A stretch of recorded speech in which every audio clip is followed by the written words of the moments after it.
নবী মুসা আলাইহিস সালাম একদিন বক্তব্য দিচ্ছেন। কি দিচ্ছেন? বক্তব্যকে আরবিতে খুতবা বলা হয়।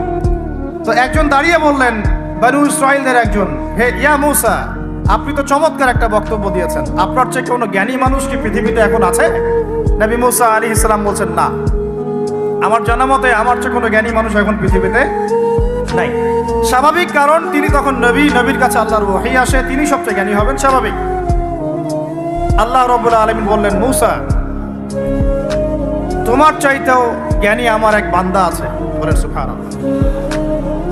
নবী মুসা আলাইহিস সালাম যখনই শুনতে পারলেন যে আমার চেয়েও জ্ঞানী একজন বান্দা আছে, তিনি বললেন যে আমি তার সাথে দেখা করতে চাই, আমি তার সাথে দেখা করতে চাই। যুবকরা শোনেন, জ্ঞানী মানুষের সন্ধান পাওয়ার পরে নবী মুসা নবী হয়েও দূর দূরান্ত সফর করেছেন ওই জ্ঞানী মানুষের সাথে সাক্ষাৎ করার জন্য। তো আপনারা রেডিমেড ইসলাম চান, আপনারা ফেসবুক শরীফে ইসলাম চান, ইউটিউব শরীফে ইসলাম চান, কিন্তু সফর করে, কষ্ট করে, পরিশ্রম করে আলেম ওলামা পর্যন্ত পৌঁছাতে চান না। 3 ঘন্টা বক্তব্য শুনতে রাজি আছেন, কিন্তু আপনারা 3 ঘন্টা কোরআন তেলাওয়াত করতে চান না। তো রেডিমেড জিনিস পেলে মানুষের মূল্য বোঝে না। ওই যে সাহাবীরা যারা রক্ত দিয়ে ইসলাম প্রতিষ্ঠা করেছে, তারা জানতেন ইসলাম কি জিনিস।